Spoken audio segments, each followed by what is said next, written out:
Warning, censorship.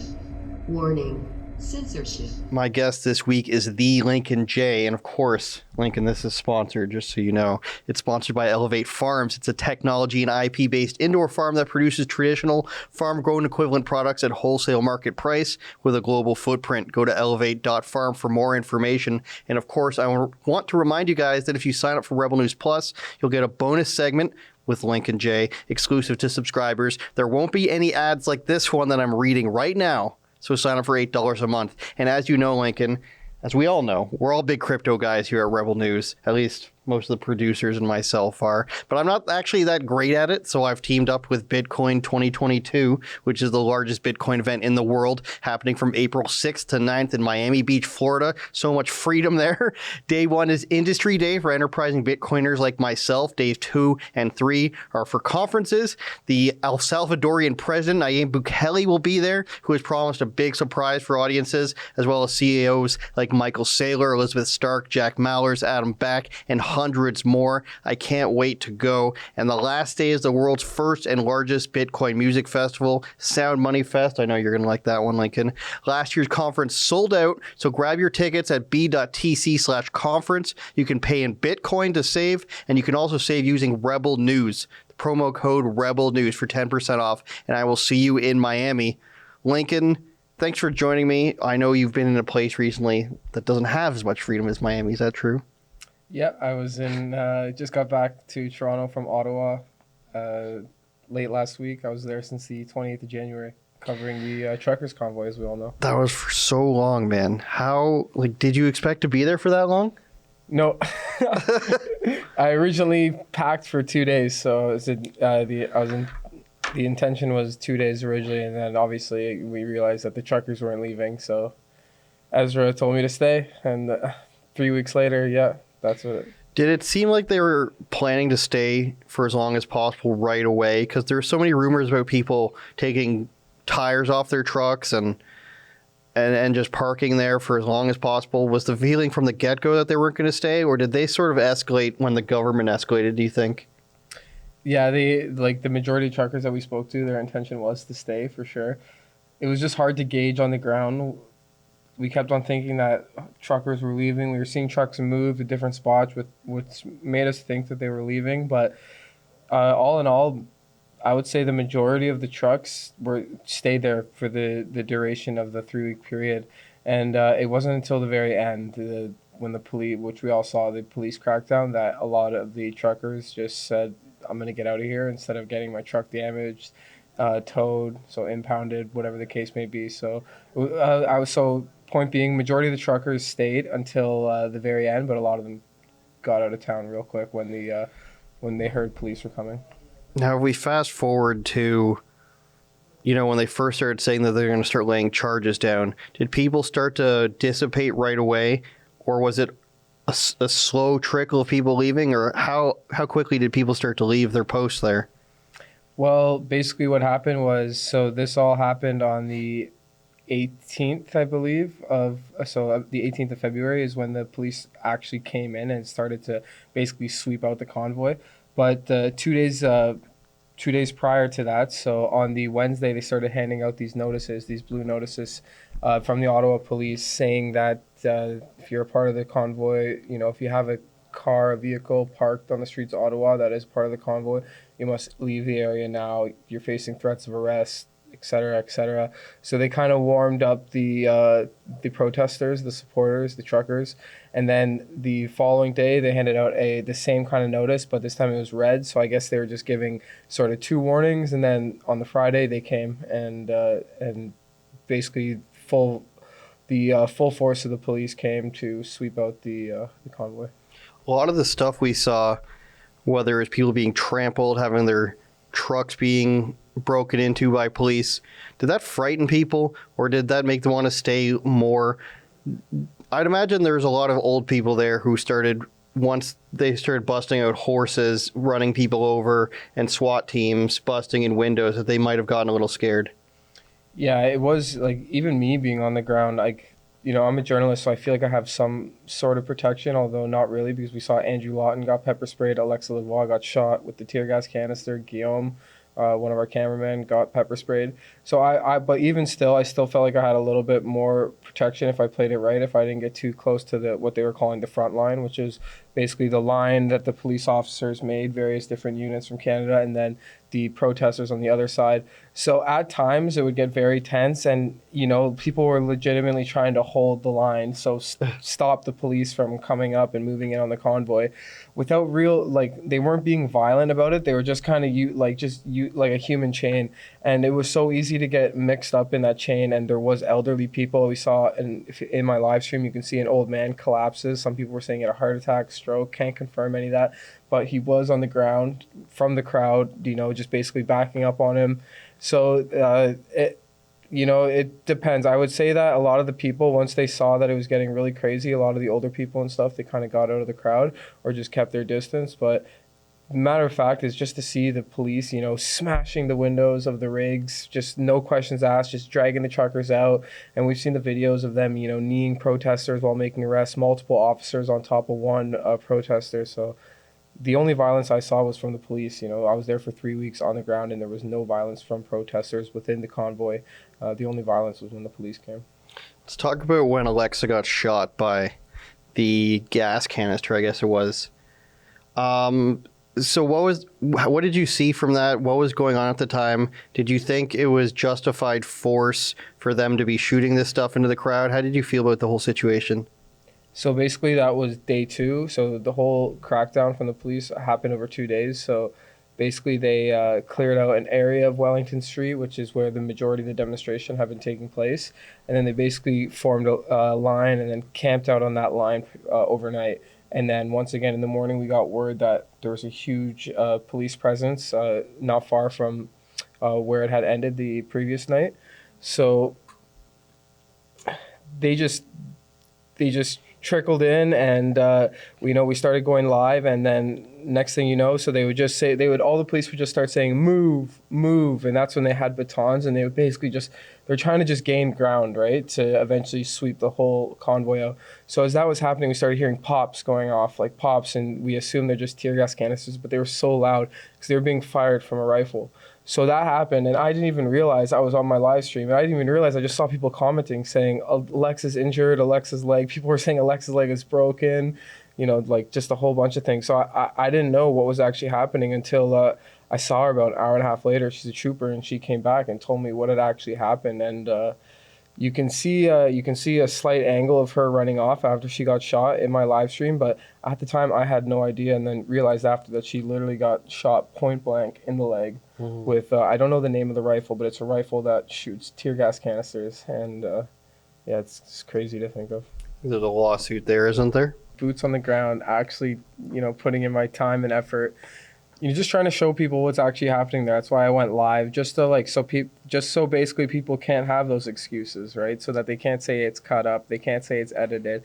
If you just go live, everything is there for you to judge. You can come up with your own conclusions from the live feed.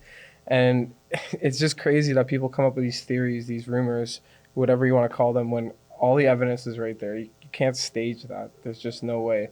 So I think they're just trolls, just people just trying to create something out of nothing. And it's so obvious to anyone that's seen the footage, that's seen the live streams.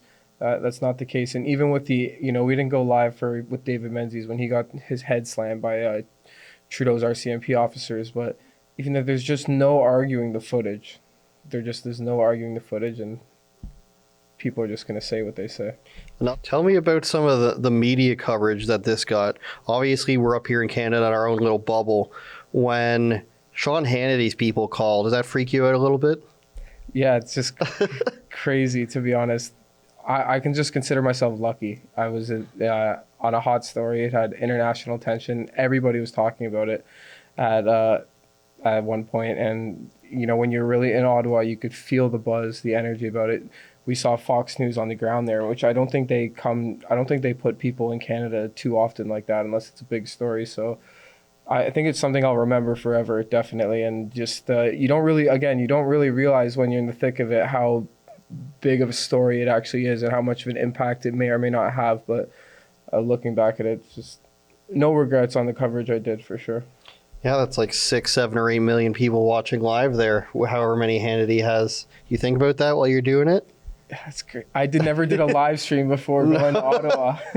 It was all so new to me. Yankee, our social media guy, which I'm sure a lot of you guys know who he is. He kind of just coached me through how to do the live streams, and said it would be valuable to do them. So, and same with I was doing some on Getter, and that just kind of introduced me to it, and just kept on doing them. And then I kind of got a little bit more comfortable with doing the live broadcast, but I don't think there's any preparing for when like Hannity calls Fox News. I was just thinking in my head, just don't screw up.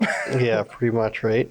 And then there was that other one, I think it was The Hill, where they tried to bait you into talking about like Charlottesville, which is something before you or I were ever even in like news media happened before. Like we weren't even in 2017, I think neither of us were in like the media when this was going on. And this guy sort of just, and after the fact, I sort of looked into him, and he's kind of like their guy who tries to get people. He's like their Washington, like I'll call him shill kind of guy.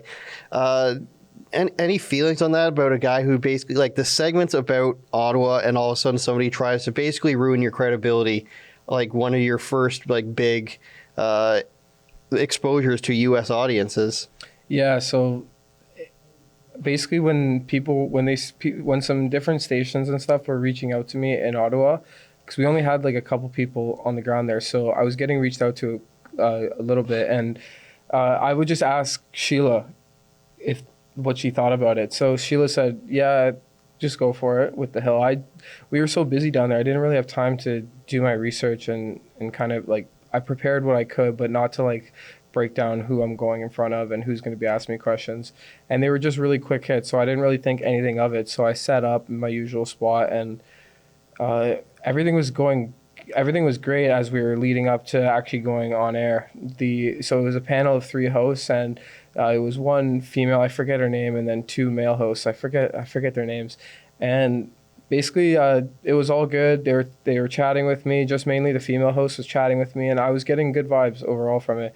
And then even the show opened up good. They started asking me questions, and this guy just brought up Charlottesville 2 or 3 times throughout the interview, and I just dodged, just kind of no commented it, because I really have no comment on it. So I just said that.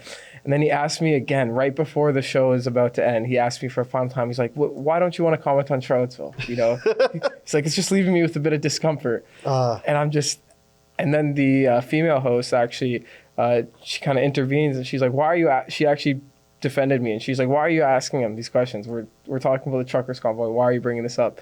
And basically I just answered. I said, I was in college at the time. Yeah. Like, I have no clue what you're talking about. So I could feel that it was just that they were baiting me or something, or at least the one guy was definitely baiting me. I could feel the energy right away, and it kind of shook me when I was getting interviewed. I didn't expect it at all, just to bring up something so out of the blue, such a different topic. But it was nice to see that the co-host defended me, and looking back at it, I'm happy I did it. It was a good experience to see that not all media outlets that reach out to you are going to try and give you exposure that's in your favor. So, and Jimmy Dore also broke down the interview too, which kind of was the cherry on top.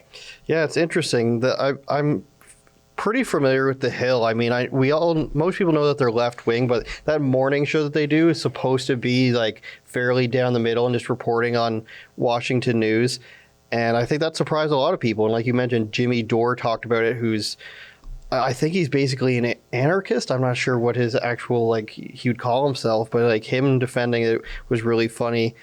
Did any of the mainstream Canadian outlets reach out to you? Like, were you on any of those? Were you on any CTVs or CP24 or anything? No. And isn't that interesting? Yeah, I think looking back at it now, I think it was all American outlets. Yeah, it wasn't any Canadian outlets. They all had their experts and their people on the ground that they wanted to talk to. We would see them out there every day, but I think it's obvious they don't want anything to do with Rebel News. Yeah, it's pretty sad there. Colin DeMello, CTV News, reporting live. What year are we on of lockdowns now? Like, we're just in Ontario. Passports are getting lifted.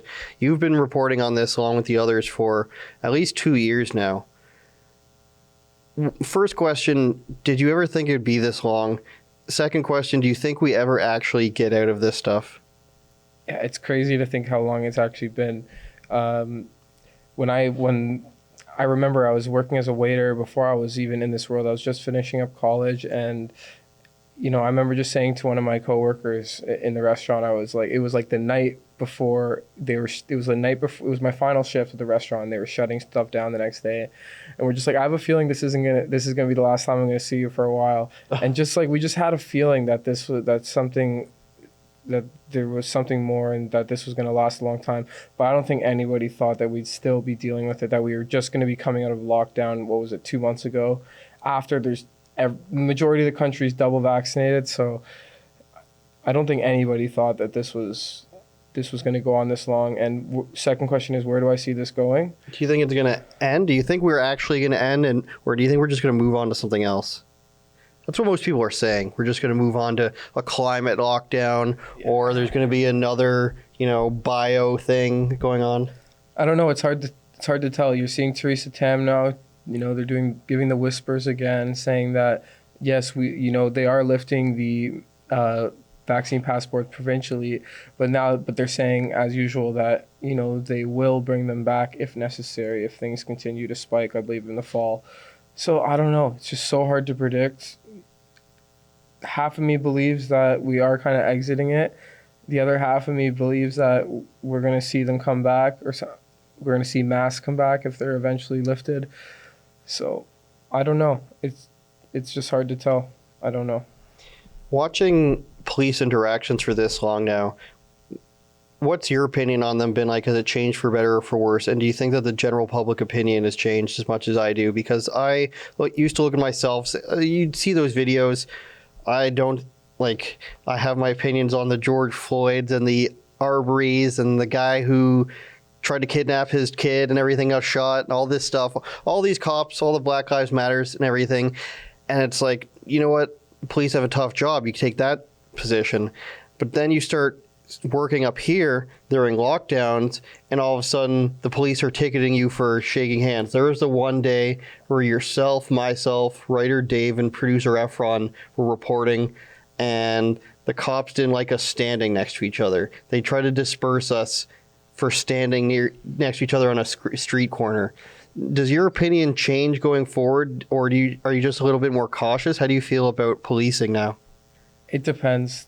There's good cops and there's bad cops. I have multiple friends, some that I grew up with, went to high school with, that are police officers now. I know they're good guys. But at the same time, it's hard for me to look at police officers who are taking over the time and a half pay to come down to Ottawa and to, treat these protesters like animals, to be quite frank. And again, you could tell when you're out there, you can tell that a lot of the officers didn't really want anything to do with it. They kind of just wanted this over and done with. I'm sure they just went for the money. But at the same time, you see so many police officers just acting so viciously. So it's really hard to tell. I don't want to categorize all of them into one category because they're all different. But definitely there's a different sense for policing now. It seems like they're following orders a lot more, and I don't know, it's a lot harder to just simply back the blue. You really have to characterize them individually. What do you think now is the way forward for us as like a province or even a country in terms of who to vote for? Because we thought we had the Conservative Party in charge of us for a while with Doug Ford and then in Alberta and everything. And it turns out that their way of governing is still taking away your rights. Do you have any thoughts just from like a person or a voter's perspective about what you think the next move forward should be for us as a people? Like, not even who to vote for, but like what type of thing should we be looking for? I think it's hard to say who to vote for. A lot of people that I was speaking to in Ottawa while I was covering the Truckers Convoy were very excited about Pierre Poilievre being elected the leader of the Conservative Party, but a lot of people at the same time were like, he's just another politician. So it's just hard to tell. I think moving forward, though, the thing that just needs to be respected all across the board is not coercing people to take a vaccine that they simply don't want to take for whatever reason. That's their own. And simply the mandates, all these things are just infringing on people's rights. And we see the rest of the world around us slowly starting to lift these mandates and basically put COVID in the past. So whoever we elect, whoever should be in power in Canada, needs to understand that and respect people's rights and not coerce people for not taking a vaccine. Do not fire people for not taking a vaccine. And simply, do not force people to wear a mask. If you can respect all those things, like those are the main things that's changed Canada from what it once was to what it is now, and no more lockdowns. Do you think people are going to stop wearing masks? It's going to be 50-50, maybe a bit. It's so tough to say. Some people really like it. Some people really like to police people. That was one of your early predictions, was the people wanting to use a mask as a way to hide from the public. Yeah, I think that's true. I think that's very true. I think a lot of people just like to wear the mask just because it kind of, like, if they're shy or whatever the case may be, I think the mask is kind of like a form of protection almost. You can hide a lot of your emotions, your facial expressions, and just cover it up with the mask. I think it's true. Hopefully we're not. I think once enough people do it, people will stop doing it, as in take it off. I think it's one of those social things that, like, no matter what, it's not going to be preferable to wear a mask. It's sweaty after minutes. I try not to ever wear one. What do you think is going to be the next big thing that's going to happen in Canada that we're going to send you to cover for 6 weeks? I don't know. I feel like so many people got so excited over what we saw happen with the truckers and the convoy that I wouldn't be surprised if there's going to be something similar to that in the near future.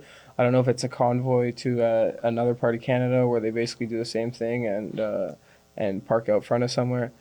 I just don't know. So many things did happen behind the scenes while the truckers were there, and a lot of people believe that it helped push COVID behind us even more. So I'm not sure. It's tough to predict. But if I had to guess, I would say yes, there will be something in the near future that people are going to get behind. I don't know if it'll be a convoy, but what exactly is that going to be? I don't know. All right, I want to do one more segment behind the paywall for everybody. Talk a little Ukraine and Russia, some conspiracies. So if you're not a member of Rebel News Plus, go to rebelnewsplus.com. Just $8 a month, Lincoln J. I knew you were going to say it. Or you can sign up for a full year and save 2 months. That's rebelnewsplus.com. No ads, even though you love them, and an extra segment with Lincoln J. We'll see you guys next week. Thanks for watching another episode of Andrew Says. To get the full version of the show with bonus segments, go to rebelnewsplus.com and sign up now.